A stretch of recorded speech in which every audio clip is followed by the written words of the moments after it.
Good morning बच्चों, की हाल चाल? सब बढ़िया एकदम। तो चलेगा आज का लेक्चर करते हैं शुरू। और तो आज हम बात करने वाले हैं किसके बारे में? थ्रस्ट। काफी इजी लैंग्वेज में समझेंगे।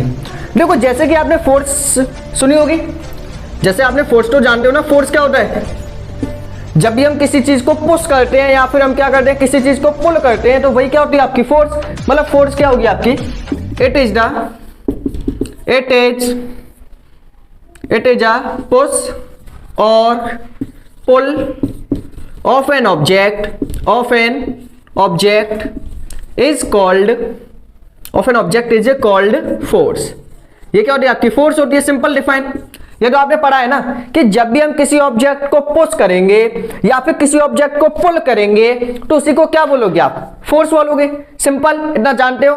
लेकिन ये थ्रस्ट कहां से आ गया? थ्रस्ट क्या होता है? तो थ्रस्ट भी आपका एक टाइप की क्या होती है? फोर्स ही होती है। यदि हम बात करें थ्रस्ट आपका क्या होगा यहाँ पे? थ्रस्ट आपकी क्या होगी? It is a type of force. It is a type of force which apply on an object perpendicular। ये आपका सिंबल होता है किसका? परपेंडिकुलर का। नहीं जानते? वैसे जानते होंगे सही बच्चे। इतना तो है भाई, इतना नहीं पढ़ के आए तो क्या खत्म हो। एंड नॉर्मली, या फिर आप लिख सकते हो और नॉर्मली। देखो इनमें डिफरेंस क्या है आपका, ठीक है। जैसे कि यहां पे आपकी कोई टेबल वगैरह है, ठीक है। इसके ऊपर रखा हुआ है आपका एक बॉक्स। इसके ऊपर क्या रखा हुआ है? बॉक्स। क्लियर है?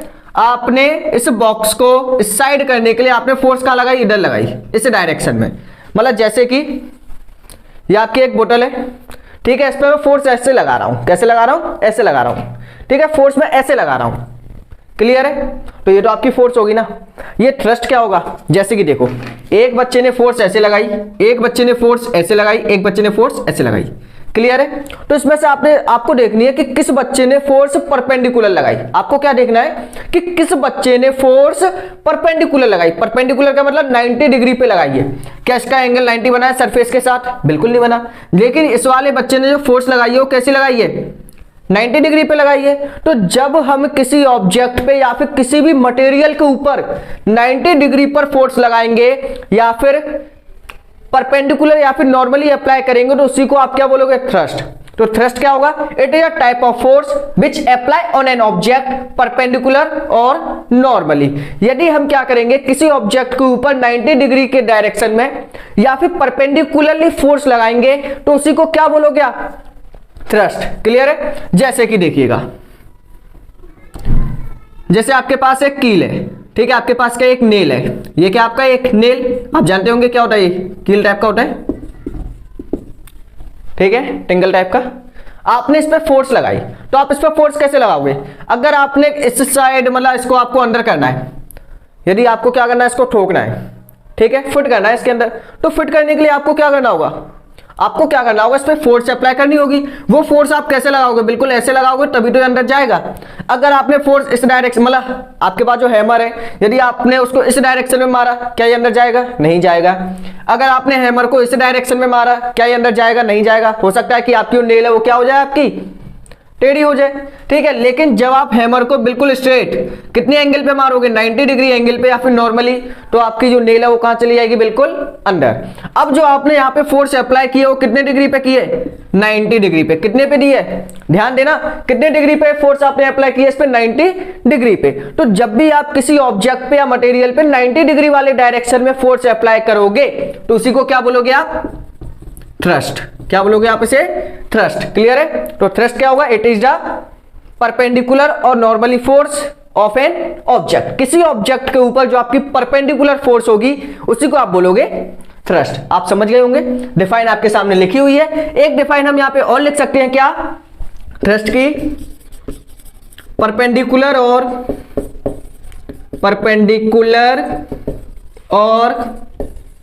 Normally force,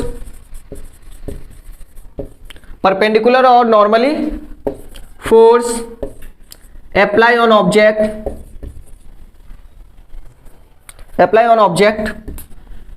on an object called thrust. ठीक है, तो आप समझ गए होंगे कि फोर्स और थ्रस्ट में छोटा सा डिफरेंस है। क्या? फोर्स आप किसी भी डायरेक्शन में अप्लाई कर सकते हो। आपने इस डायरेक्शन में इसको पुश किया तो आपने क्या अप्लाई की? फोर्स। अगर आपने इसको इस डायरेक्शन में पुश किया तो आपने क्या अप्लाई की? फोर्स। लेकिन जब आप इसे इस डायरेक्शन में 90 डिग्री वाले डायरेक्शन में पुश करोगे तो आपने क्या अप्लाई की? थ्रस्ट। आप इसे फोर्स भी बोल सकते हो, फोर्स का एक अच्छा सा नाम भी बोल सकते हो, क्या? थ्रस्ट। तो जब भी आप क्या करोगे 90 डिग्री एंगल पे फोर्स को अप्लाई करोगे तो उसी को क्या बोलोगे आप? थ्रस्ट बोलोगे। तो when we apply 90 degree direction force then we say that force is thrust. ये टॉपिक आपका क्लियर होगा अच्छे से, गारंटी वाली बात है, जल्दी करिएगा। इसका यदि हम सिंबल की बात करें तो जो आपका थ्रस्ट है उसका सिंबल क्या होगा, उसकी एसआई यूनिट क्या होगी, देख लेते हैं। ठीक है, तो जब भी हम किसी ऑब्जेक्ट पे 90 डिग्री या फिर नॉर्मली फोर्स अप्लाई करेंगे तो उसी को क्या बोलोगे आप? थ्रस्ट। आगे यदि हम बात करें इसकी एसआई यूनिट, एसआई यूनिट क्या होगी इसकी? SI unit of thrust. तो थ्रस्ट किसका टाइप है आपका? एक फोर्स का ही तो है, फोर्स को ही क्या कहते हो आप? थ्रस्ट। अगर वही फोर्स 90 डिग्री पे लगाएंगे तो वही क्या बन जाएगा आपका? थ्रस्ट बन जाएगा। यही तो चीज है। ठीक है, जैसे कि यदि मैं आपसे एसआई यूनिट की बात करूं तो फोर्स की एसआई यूनिट क्या होती है? फोर्स की एसआई यूनिट आपकी होती है न्यूटन। तो जो आपका थ्रस्ट है इसकी भी क्या होगी? सेम ही होगी ना। इसमें कोई प्रॉब्लम आने वाली है क्या? कोई प्रॉब्लम नहीं है। थ्रस्ट की भी क्या होगी? बिल्कुल सेम होगी। क्या होगी? थ्रस्ट की एसआई यूनिट यहाँ पे होगी न्यूटन। मतलब कोई चेंज नहीं आने वाला, बिल्कुल आपकी सेम है। अगर कोई आपसे पूछ ले ग्रेविटेशनल यूनिट ऑफ थ्रस्ट, जो आपका मतलब थ्रस्ट की ग्रेविटेशनल यूनिट क्या होगी? तो मैंने आपको फोर्स की ग्रेविटेशनल यूनिट बताई थी, जिन बच्चों ने ग्रेविटेशनल लेक्चर देखे हैं। ठीक है, काफी अच्छी सीरीज बनाई गई है, लिंक इन डिस्क्रिप्शन बॉक्स, एक बार जाके चेक करिएगा अगर आपने नहीं देखा है। वैसे तो 100% गारंटी है यदि आप यहां तक आए हो तो आप उन सीढ़ियों को भी चढ़ के आए होंगे, स्टेप बाय स्टेप आए होंगे, तभी आपको ये चीजें क्लियर होंगी। तो ग्रेविटेशनल यूनिट ऑफ थ्रस्ट, तो उसकी जो फोर्स की थी वो क्या थी आपकी? kgf, जिसका नाम क्या था? किलोग्राम फोर्स, या फिर वेट भी बोल सकते हो आप इसे। ठीक है, तो ये क्या थी आपकी? एसआई यूनिट थी किसकी? ग्रेविटेशनल यूनिट ऑफ फोर्स या फिर ग्रेविटेशनल यूनिट ऑफ थ्रस्ट। तो उसकी ग्रेविटेशनल यूनिट क्या होगी? kgf। एसआई यूनिट क्या होगी? न्यूटन। अगर बात करें यहाँ पे 1 kgf किसके इक्वल है? जल्दी बताओ, जल्दी कमेंट सेक्शन में छाप दो भाई फुल एनर्जी के साथ। कितनी है? तो 1 kgf की जो आपकी यूनिट है वो आपको चेंज करने के लिए मल्टीप्लाई करना होगा 9.8 का। तो 1 kgf किसके इक्वल होगा? 9.8। ठीक है, यहां पे इसके सिंबल की बात करें, सिंबल क्या होगा आपका? सिंबल इसका T। फोर्स का सिंबल क्या होगा? F। ठीक है, अगर हम 90 डिग्री वाले डायरेक्शन में फोर्स अप्लाई करेंगे तो वो क्या होगा आपका? थ्रस्ट।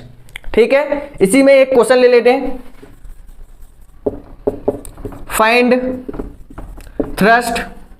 आपको थ्रस्ट क्या करनी है? फाइंड करनी है कि कौन सा आपका थ्रस्ट वाला है। ठीक है, तो जैसे कि आपका ये कोई ऑब्जेक्ट है, ठीक है,